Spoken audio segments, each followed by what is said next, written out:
I did not plan this video. Costco planned it for me.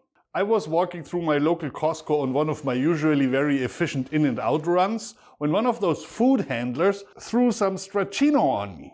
That stopped me in my tracks. For those of you who have been requesting Focaccia di Recco, you know who you are, consider this your lucky day. I bought a couple pounds of the required cheese and now I can't procrastinate any longer. Und los! If you picture a nice fluffy bread dripping with olive oil and possibly some rosemary on top, don't. That is not what we are making today. Focaccia di Recco has no yeast, no rice, no fluff. In a nutshell, it's a crispy pizza quesadilla filled with cheese and baked at an insane temperature. If you like quesadillas or pizzas, this is the one for you. It is also one of the most satisfying things you will eat this year, provided we don't ruin it. The ingredient list is almost too short for something that delicious. Don't let that fool you. We have a high gluten bread or pizza flour, salt, lukewarm water, extra virgin olive oil, and of course, the star of the show, a pound of this delicious cheese. Don't skip the olive oil, it fulfills a purpose aside from tasting good. Some of you may have sourdough starter discards sitting around. This is a recipe where you actually can use some for extra flavor. I'll put the recipe for that variation in the description below. The method on how to do this remains the same, so I'm not going to show this separately. The only difference in the end is the flavor will be a little bit more complex and the crust will be a little bit crustier, if that's a word. Now, the cheese, sold as Stracchino, also sold as Crescenza. Usually you find both on the label. It is a very soft, slightly tangy cow's milk cheese from Liguria. That's the region in Italy where this recipe originates. Costco sells this on occasion as a special item. If you see it, buy it. It's not even expensive. It's so good, you want to spoon it like ice cream. Now, I'm aware some of you are already typing in the comments, what about mozzarella? What about Velveeta? Let me ask, if you order crab cakes and you get something made from shrimp, would you be happy? With that in mind, yes, you can use a different cheese, it's just not the same. At this point, it would be easier to make a quesadilla instead. If you live in a culinary wasteland and absolutely can't get your hands on this type of cheese, you have two options. Either ask me in the comments so I show you how to make this from scratch, which is actually not very complicated, or mix cream cheese with whole milk ricotta and suffer the consequences. Now, the original recipe states you mix the water and the flour separately and then add the salt and the olive oil. I found it incredibly hard to incorporate the copious amounts of olive oil once these two have bound up. As a result, I'm mixing everything at once. And it works just the same.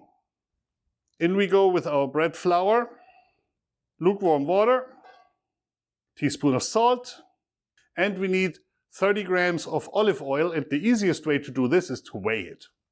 So I'm just grabbing my scale here, put everything on, turn it on, it says 0, and then I just add 30 grams of olive oil.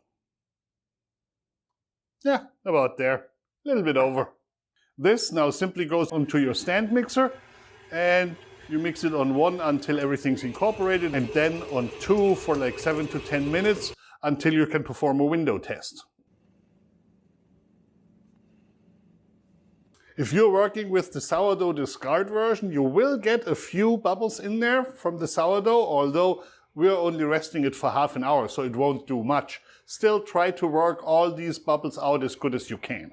If you poke it, it should spring right back with just a faint dimple remaining. The large amount of olive oil in this dough is doing two things. First, it lubricates the gluten strands, making the dough a lot more elastic, which we need because we want to roll it out paper thin. The second is it creates that typical crisp crust because essentially it fries the dough. The olive oil is about 10% of the flour's weight. That's an obscene amount of oil for a dough. We will use even more in a little bit, and if you're already wincing at the bill, you haven't used enough yet. Remove the dough, form a ball, and wrap it tightly in plastic. Rest at room temperature for about 30 minutes. I'm simply using a plastic bag for this because it's easy. In, out with the air, twist, leave on the counter for half an hour. After half an hour, get it out of the bag, eyeball it about into halves, right around here, ball them up again, and let them rest for another 10 minutes. I just stick them back into the plastic bag. I could also use a baker's couche or something to cover them. Gluten is a little bit like grandpa. It has a stubborn memory, but the moment it relaxes, it gets full-blown dementia. In the meantime, crank your oven to maximum, at least 450 degrees. If it goes higher, let it go higher. Mine supposedly goes to 550 on the display, but I'm guessing it's lying about it. We're more around like 500. Use a heavy rimmed baking sheet, one that doesn't flex. If you can see, this one doesn't. You could also use a carbon steel or a cast iron pan, provided they're oven safe and have no plastic parts on them. Don't use a cheap department store baking sheet that bends in shame when you look at it the wrong way.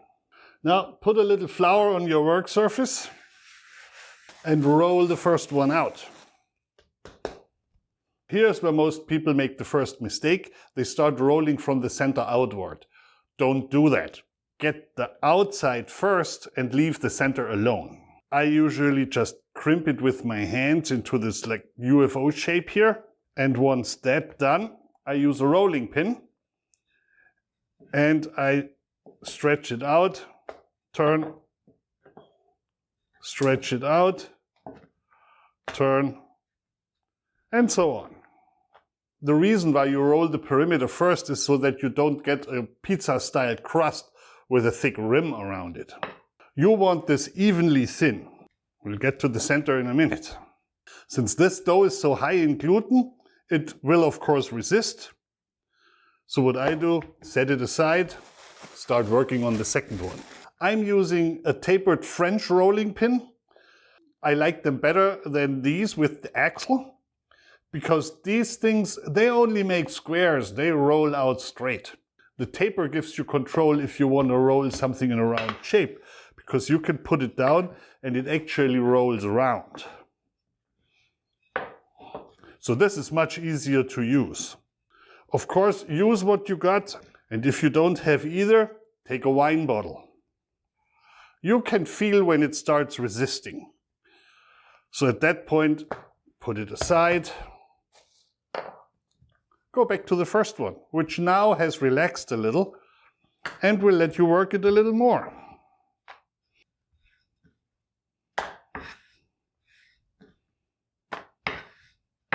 When the dough is roughly flattened, pull it over the back of your hand, get the second hand in there, and start stretching it out. Careful, move your hands apart. Keep your hands about like in this shape. Move your hands apart. You can like toss it up a little and turn it.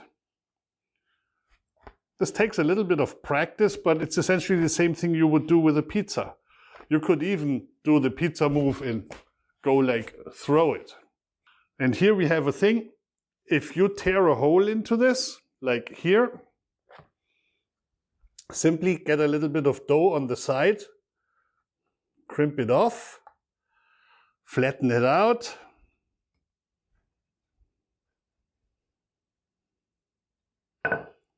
and patch the hole.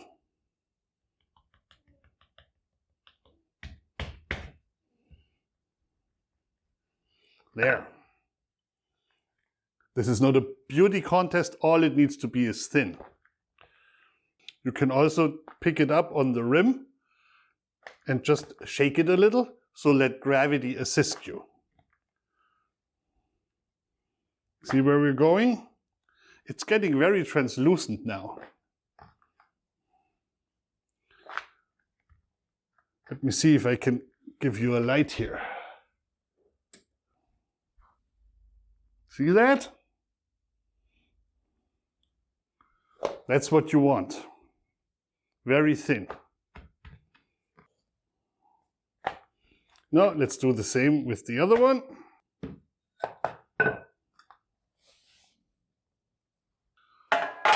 Time for the baking sheet. I'm gonna add to your pain, we need a lot more olive oil. Be quite generous.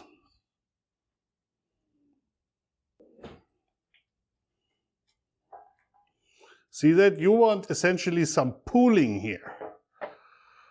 So it's not just a thin film here.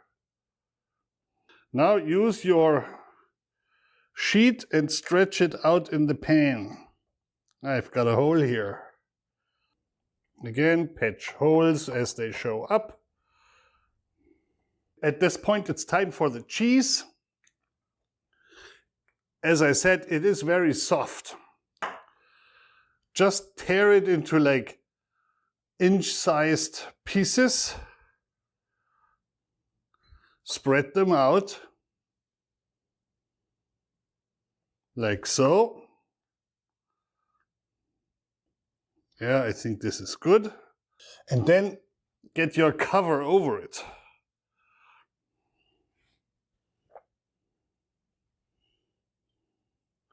Leave some room around the edges so you can crimp this. Push it together real well. If you have enough dough that it hangs over like here, you can actually simply crimp it by running your rolling pin over the edge. That will also get rid of the excess. This cheese goes almost liquid when it melts. So you need steam to escape. That means you have to tear little holes into the top layer so that steam can escape. Or what I found works really well is a pair of scissors. You just make a couple of small holes, like 1/2 inch incisions. See, you can like scoop it up like this and just cut. There we go. Make about like 10 holes or so. And now another little bit of lubrication. Sprinkle a little sea salt over it. Into the oven, 8 to 10 minutes. And like in a German sauna, the door stays closed come hell or high water. While we wait, it's time to get that wine breathing. I was thinking about a little visual to take the baking into a science moment, but then we've all seen something bake. Now, aerating wine is a lot more interesting because it creates more flavor in a fuller body. But enough with science.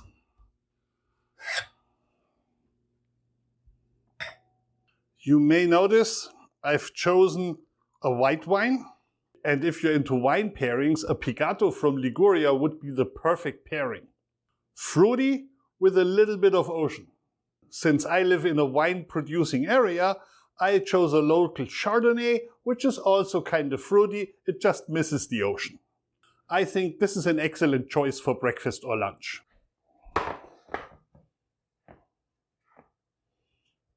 Golden, blistered, and in spots the cheese comes out.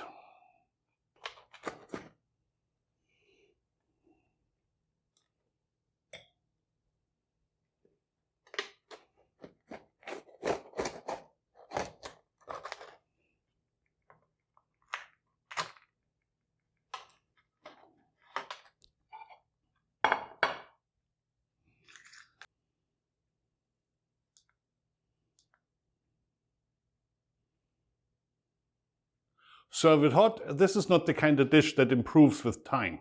It's not meal prep and it's definitely not something you portion up and freeze. Bottom crust, properly crusty. Top, slightly blistered. The cheesy interior is completely molten. See, there's essentially just a coating on the two layers. Well, let's see how this goes down.